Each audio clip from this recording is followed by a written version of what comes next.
আসসালামু আলাইকুম রহমতুল্লাহি বারাকাতুহু। কেমন আছেন সবাই? মার্কেটের ভিতরে আছি। এটা আমার ভিডিওটা করার উদ্দেশ্য হলো আপনাদেরকে একটা কথা মনে হলো, এদেশের মহিলারা যখন মার্কেটে কাজ করে আমরা দেখি কত স্বাধীনভাবে কাজ করতেছে। আর আমাদের দেশে এরকম কোনো স্বাধীন নেই। ইফটিজিং এটা সেটা অনেক কিছু নারীদেরকে আসলে পোহাতে হয়। মাঝে মধ্যে আফসোস হয় যে আমরা আসলে কোন দেশে জন্মগ্রহণ করলাম।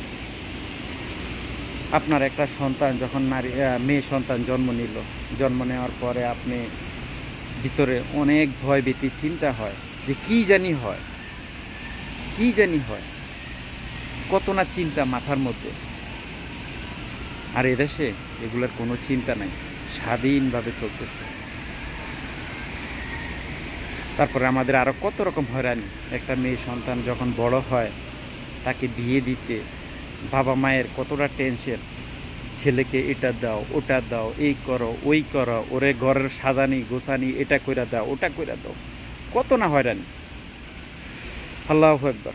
আর এদেশে একটা মেয়ে বিয়ে দিতে হলে যে ছেলেটা বিয়ে করবে ওই ছেলে সম্পূর্ণ খরচ, যে মেয়ের বাড়িতে খাওয়াবে, ছেলের পক্ষ থেকে মেহমান আসবে, সম্পূর্ণ খরচ কিন্তু ওই ছেলেটা দিয়ে দেয় মেয়ের বাবার হাতে।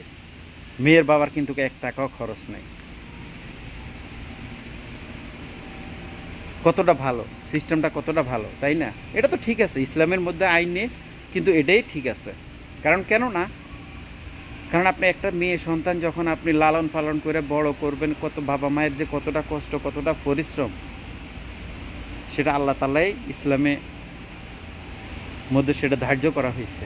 কিন্তু তারা ওই ইসলামের পথে ওইভাবে চলে, ইসলাম যেভাবে চলতেছে ঠিক তারা ওইভাবেই চলে। তাই এই জন্য বললাম, এদেশের নারীদের অনেক সম্মান, অনেক ইজ্জত, আমাদের দেশের মতো না। আমাদের দেশে একটা কন্যা সন্তান জন্ম নিলে বাবা মায়ের কতটা টেনশন, কতটা হেনস্থা হতে হয়। তারপরে বাচ্চাদেরকে রাস্তায় ছেড়ে দিলে স্কুল কলেজে গেলে বাবা মায়ের কতটা টেনশন করতে হয়, কি জানি হয়। কারণ আমাদের দেশের মানুষ তো ভালো না। আর আপনি এখানে সারা রাত দিন 24 ঘন্টা স্বাধীনভাবে চলাফেরা করবেন, কিন্তু আপনাকে কেউ কোনো ডিস্টার্ব করবে না। তাহলে দেখেন কতটা সুন্দর সিস্টেম। এই সিস্টেমটা যদি আমাদের বাংলাদেশের মধ্যে হতো, আমাদের দেশের মানুষগুলো কতটা ভালো থাকতো, কতটা স্বাধীনভাবে চলাফেরা করতে পারতো, নারীদের কতটা সম্মান থাকতো। আমরা সেই জিনিসটা পারি না, কারণ আমরাই তো ভালো না, আমাদের দেশের মানুষগুলোই তো ভালো না। ছোট বাচ্চা ক্লাস 3-তে পড়ে, ওইসব বাচ্চাদের কোনো নিরাপত্তা নাই। তাহলে আপনি মনে করেন যে আমাদের দেশটা কোন পর্যায়ের মধ্যে আছে, কবে ঠিক হবে, আমরা কবে একটু ভালো শান্তিতে বসবাস করতে পারবো, একটু জানাবেন। তো ভালো থাকবেন, সুস্থ থাকবেন। অনেক কথাই বলছি, ভিডিওটা বড় হয়ে যায়।